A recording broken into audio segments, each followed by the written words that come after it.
one of our priorities during the campaign period as the Kenya Kwanza government was enriching agriculture, because our anticipation was that that's one of the greatest sources of revenue generation in our country. Unfortunately, as it is now, the effects of climate change have been very adverse, and we can feel those effects both in Bomachoge, Borabu, and in other countries. Kenyans generally rely on rain-fed agriculture. So we are trying to encourage our people who are engaging in agriculture to draw away from over-reliance on rain-fed agriculture and embrace alternative means of agriculture. And that's why we have been constantly talking about irrigation and drought-resistant, planting drought-resistant crops. And also the subsidies that the government has been offering. There's fertilizer, you can get seedlings for the farmers. All this one to boost agriculture in our country, and to be specific, women, because women are the ones who are the lowest level interacting with these activities on a day-to-day basis. So for me, on this International Women's Day, I think it's very important to empower our women, especially in the rural areas, because the wealth of women in rural areas affects directly their contribution to the national agenda. Women at the rural areas who are not able to generate wealth in terms of the products they are selling, even their bargain at the national table or at the world level is tending to be low. So tunataka kuwatia motisha akina mama kuwa hata kwa mambo ya agriculture ambayo wanafanya, kuna mambo mengi ambayo watawapatia kipaumbele kusaidia jamii, kwa sababu akina mama ndio nguzo ya hii jamii.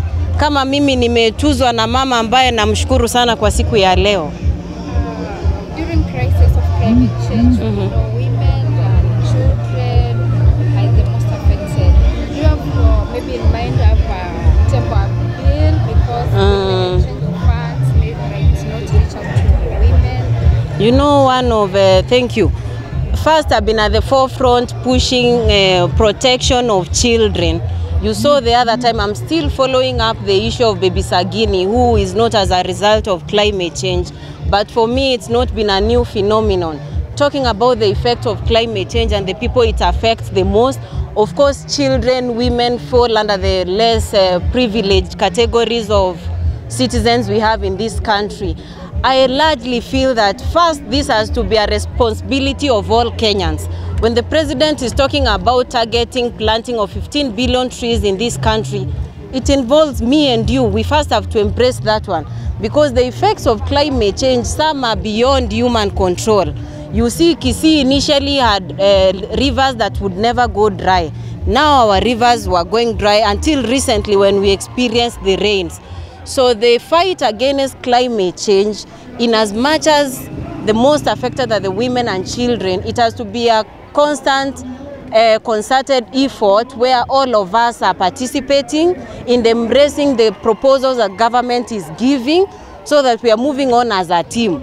It's not just happening in Kenya, it's in all other countries, and that's why it's a world global concern for the climate change we are seeing.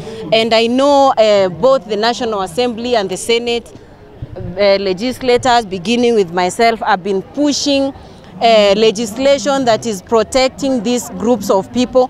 Personally, as a nominated member, one of my priorities is to push for special interest groups, of which women, young people, and children are the heart of my concerns. Thank you.